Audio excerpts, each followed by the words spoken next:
नमस्कार. दिवाळी विशेष फराळ सिरीजमध्ये मी सगळ्यांचं खूप खूप खूप मनापासून स्वागत करते. आजचा आपला फराळाचा 8वा प्रकार मस्त कुरकुरीत, कमी तेलकट आणि मस्त खुसखुशीत, अगदी संपेपर्यंत कुरकुरीत राहणारा आज आपण पातळ पोह्यांचा चिवडा बघणार आहोत. आपल्या बऱ्याच जणांना पातळ पोह्यांचा चिवडा खायला खूप जास्त आवडतो, पण कधी कधी काय होतं माहितीये का, पोहे कुरकुरीत भाजण्याच्या नादामध्ये ते आकसून जातात. आता हे पोहे आकसण्याचं काय कारण आहे, त्याला प्रॉपर कसं भाजायचं आणि भरपूर टिप्ससह हा पातळ पोह्यांचा चिवडा मी तुमच्यासोबत शेअर केलेला आहे. रेसिपी नेहमीप्रमाणे भरपूर टिप्ससह तुमच्यासोबत मी शेअर केलेली आहे, म्हणून ती अगदी शेवटपर्यंत नक्की पहा. चला तर मग वेळ न घालवता रेसिपीला सुरुवात करूया. तर आज आपण अर्धा किलोच्या अचूक प्रमाणात पातळ पोह्यांचा कुरकुरीत चिवडा बघणार आहोत. तुम्हाला जर 1 किलो बनवायचं असेल त्याचं सुद्धा प्रमाण खाली डिस्क्रिप्शन मध्ये दिलेलं आहे. सगळ्यात पहिल्यांदा पातळ पोहे बाजारातून घेत असताना ते खूप जास्त जुने नसावे, थोडेसे ताजे असावे आणि असे हे कुरकुरीत असावे. बऱ्याच जणांना पातळ पोहे माहिती नसतात, तर त्यांच्यासाठी मी जवळून दाखवते. नॉर्मली जाडे पोहे जे आपण कांदे पोह्यांसाठी वापरतो त्याच्या तुलनेत थोडेसे हे पेपरासारखे पातळ असतात आणि आकाराला थोडेसे मोठे असतात. बाजारातून आणल्यानंतर काय करायचे, तुमच्याकडे जर उन्हाची सोय असेल तर परातीवर थोडंसं पसरून तुम्ही 1-2 तास तुम्ही हे उन्हात ठेवू शकता. किंवा तुम्हाला बाजारातून घेतानाच ते पोहे मस्त कुरकुरीत घ्यायचेत, म्हणजे ताजे पोहे अजिबात खवट लागत नाही. आता पोहे चाळणीवर थोडे थोडे काढून घ्यायचे आणि याला छान आपण चाळून घेणार आहोत. असं चाळून घेतल्यामुळे काय होतं माहितीये का, छोटे मोठे पोह्यांचे जे कण राहिलेले असतात चाळून घेतल्यामुळे असे हे परातीवर वेगळे होतात आणि मस्त अख्खे व्यवस्थित पोहे तुम्हाला चिवडा बनवण्यासाठी तयार मिळतो. तर असे हे बरोबर अर्धा किलो पातळ पोह्यांचा चिवडा आपण मस्त स्वच्छ चाळून घेतलेला आहे. चाळलेले पोहे 2 मिनिटं बाजूला ठेवून देणार आहोत. इथे आपण स्वच्छ कोरडं मिक्सरचं भांडं घेतलेलं आहे, त्यामध्ये 2 चमचे साखर काढून घेतलेली आहे. अर्धा किलो पोह्यांसाठी चवीपुरतं मीठ किंवा अर्धा चमचा आपण इथे मीठ घेतलंय. 1 चमचा धने घेतलेले आहेत, अर्धा चमचा जिरं घेतलेलं आहे आणि अगदी पाव चमचा आपण इथे बडीशेप घेतलेली आहे. भाजून वगैरे घेण्याची अजिबात गरज नाही, मिक्सरला मस्त बारीक पूड आपण याची करून घेतलेली आहे. चिवड्यामध्ये साखर आणि मीठ जर वरून घातलं की ते अगदी तळाला जाऊन बसतात. अशी ही पावडर करून यामध्ये घातली की पोह्यांच्या अगदी प्रत्येक कणाला चांगली लागली जाते. मिक्सरच्या भांड्यामध्ये नुसती साखर आणि मीठ दळायला तशी दळली जात नाही, म्हणून त्यामध्ये धने जिरे आणि बडीशेप थोडी घातली, त्याचा सुद्धा एक मस्त फ्लेवर चिवड्यामध्ये येतो आणि त्याचबरोबर चांगली ही मस्त दळी सुद्धा जाते.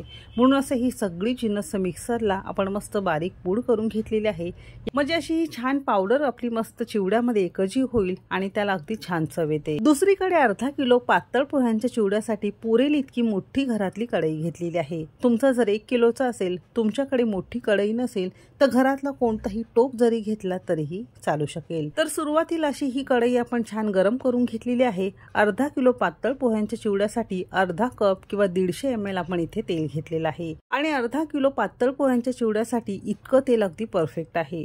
सुरुवातीला तेल चांगलं कडकडीत गरम करून घेतलेलं आहे. छान कडकडीत झाल्यानंतर गॅस अगदी मंद केलेला आहे.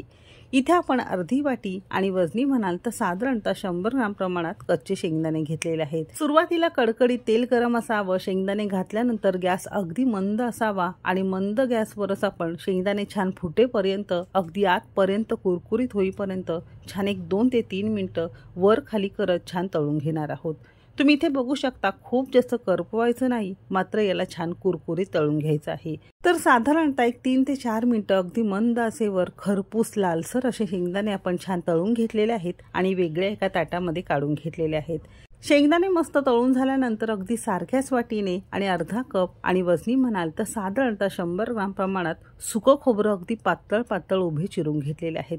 खूप जास्त जाड चिरायचे नाही, नाहीतर ते आतमधून नरम राहतात. अगदी पातळ छान चिरून घेतल्यामुळे मस्त ते कुरकुरीत होतात.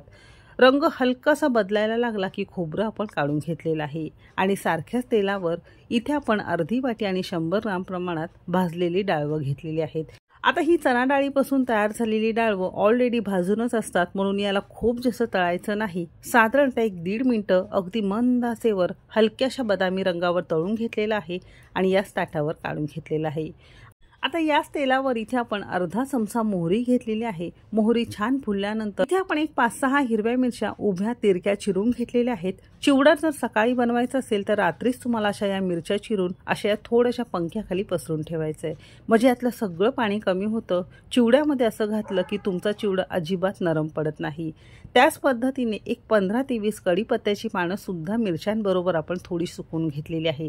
सगळं पाणी यातलं कमी झाल्यानंतर अजिबात तुमचा चिवडा नरम पडणार नाही। हिरव्या मिरच्या असतील, कढीपत्ता असेल, त्यामध्ये थोडासा पाण्याचा अंश जर राहिला तर तुमचा चिवडा 100% नरम पडतो। म्हणून सुरुवातीला जर सकाळी चिवडा बनवायचा असेल तर हिरवी मिरची आणि कढीपत्ता तुम्हाला असं हे पसरून सुकत ठेवायचं आहे। उन्हामध्ये जरी 2 तास ठेवलं तरीही चालू शकेल। आता हिरवी मिरची आणि कढीपत्ता अगदी मंद आचेवर एक 3 ते 4 मिनिटं मस्त खळखळ असा आवाज येईपर्यंत मस्त कुरकुरीत असं छान आपण तळून घेतलेलं आहे, म्हणजे यातला होता नव्हता तो सगळा पाण्याचा अंश कमी झालेला आहे। आता यामध्ये अगदी 2 चिमूट किंवा पाव चमचा हिंग घातलेला आहे आणि अर्धा चमचा आपण इथे हळद घेतलेली आहे।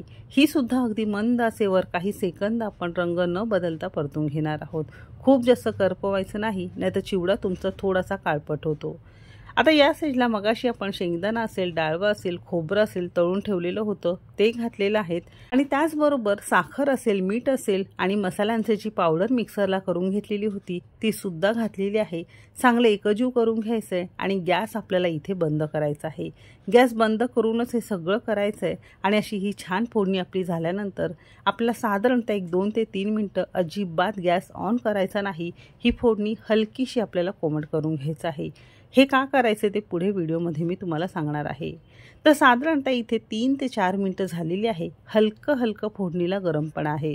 अगदी गरम फोडणीमध्ये जर तुम्ही पोहे घातले असते तर पोहे तुमचे आकसले असते, म्हणून फोडणी थोडीशी कोमट झाल्यानंतरच यामध्ये पोहे घालायचेत।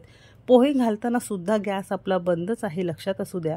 आता पोहे आपण संपूर्ण अर्धा किलो यामध्ये घातलेले आहेत आणि या सगळ्या मसाल्यांमध्ये असं छान आपण एकजीव करून घेणार आहोत। लक्षात असू द्या, गरम फोडणीमध्ये अजिबात पोहे घालायचे नाही। जास्त गरम तेलामध्ये किंवा जास्त गरम कढईमध्ये जिन्नसांवर पोहे घातले की ते लगेचच आकसतात, म्हणून फोडणी हलकीशी आपल्याला 2 ते 3 मिनिटं कोमट करून घ्यायची आहे। नंतर पोहे घालायचेत। पोहे संपूर्ण आपण याला असे छान फोडणीमध्ये एकजीव करून घेणार आहोत।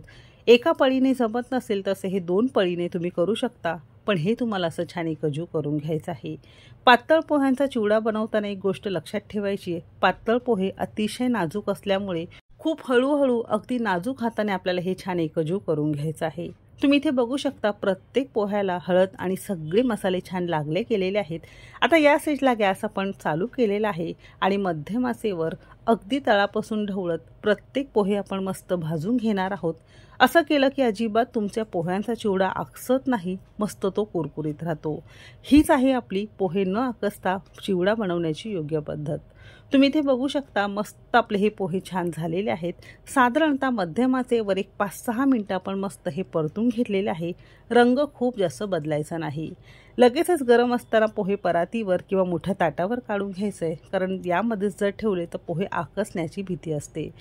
परातीमध्ये काढून घेतल्यानंतर थोडं पंख्याखाली थंड किंवा कोमट करून घ्यायचं आहे। तर पोहे तुम्ही इथे बघू शकता अजिबात तुम्हाला आकसलेले कुठे दिसत नसतील। अगदी अख्खे आणि कमी तेलकट पोह्यांचा चिवडा तुम्हाला सुद्धा घरामध्ये तयार करता येईल। तसा हा खूप साध्या सोप्या पद्धतीत आणि माझ्या पद्धतीने पातळ पोह्यांचा चिवडा खाण्यासाठी तयार झालेला आहे। खूप कमी तेलकट तुम्हाला दिसत असेल, बिलकुल तुम्हाला हा पोहा आकसलेला कुठे दिसत नसेल, तर या पद्धतीने तुम्ही एकदा पातळ पोह्यांचा चिवडा एकदा नक्की करून पहा। अगदी हाताने चुरून बघितला तरी अगदी कुरकुरीत आहे। हाताला तेल अजिबात लागलेलं नाही। तर बघू शकता न आकसता, न जास्त तेलकट होता, अगदी साध्या सोप्या पद्धतीत असा हा पातळ पोह्यांचा चिवडा तुम्ही नक्की करून पहा।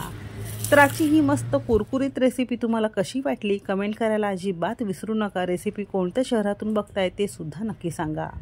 चला तर मग भेटू एक मस्त आणि जबरदस्त रेसिपी सोबत।